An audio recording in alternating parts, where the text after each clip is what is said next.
sei d'accordo sì o no? Sì, Perché? perché di sì. Siamo in Italia, deve essere scritto tutto in italiano. Quindi neanche friulano e neanche Sì, sloveno? va bene anche friulano, sloveno no. Sloveno no.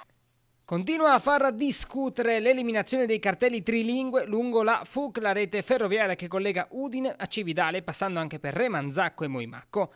Tra chi è d'accordo che resti solo l'indicazione in italiano, chi invece rivuole la tripla denominazione e chi gradirebbe ne rimanessero solo due, scritta in italiano e scritta in friulano.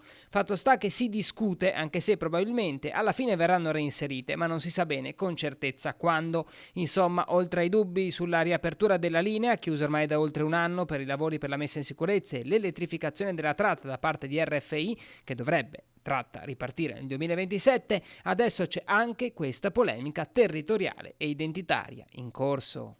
Direi che, insomma, visto che in queste zone abitano diverse etnie, è giusto che vengano comunque lasciate in modo tale che le persone riescano comunque a capire, diciamo, la loro tipologia di lingua, la loro tipologia di dialetto, insomma, lo trovo giusto.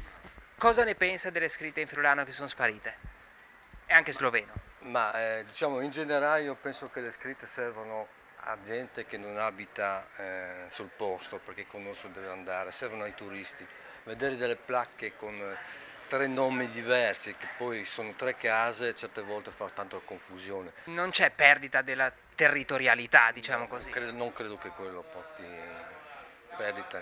In friulano va bene, lasciarle, in sloveno no, In sloveno bisognava eliminarle, eliminarle. però non sarebbe d'accordo? No, Ok, come mai? cioè preferisco che ci siano, insomma. Per una rappresentanza anche del Sì, territorio? certo. Le chiedo, è d'accordo o no che ci siano queste Che ci scritte? siano per forza, bisogna mantenere l'identità. Ma che non sono sbagliate, cioè potrebbero rimanere nel rispetto del territorio che stiamo vivendo.